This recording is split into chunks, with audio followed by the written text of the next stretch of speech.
You have a lot of potential targets to sue yourself. Will you be suing any of these news organizations, and if so, when?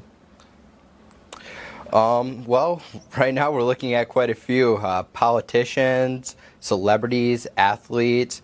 Whoopi Goldberg's on the list. She called me a murderer after I was acquitted by a jury of my peers. She went on to still say that.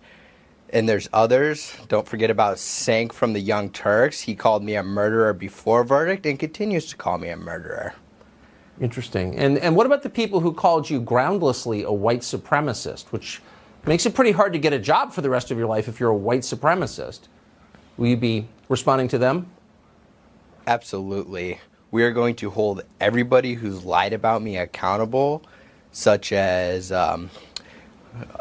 everybody who's lied, called me a white supremacist. Yeah. They're all going to be held accountable, and we're going to handle them in a courtroom. So biased that it would be shocking if it wasn't a deeply racist right-winger. Oh, Black Lives Matter protests. I mean, aren't they all arsonists and rioters and looters? No matter what the race of the people who were killed were. I mean, he went to go shoot black people. They're not victims. Victims? No.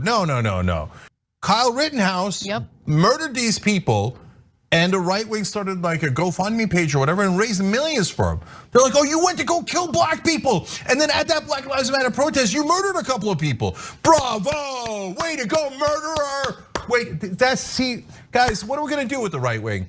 On the other hand, when you have some portion of them, not all of them, but some portion of them that say, oh, that guy went to go kill black people and then he actually did kill a couple of protesters.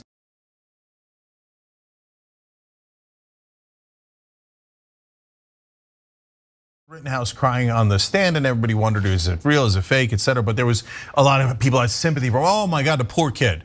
Well, how about Huber? So he never got to cry on the stand because he was murdered, or now killed, officially killed, not murdered.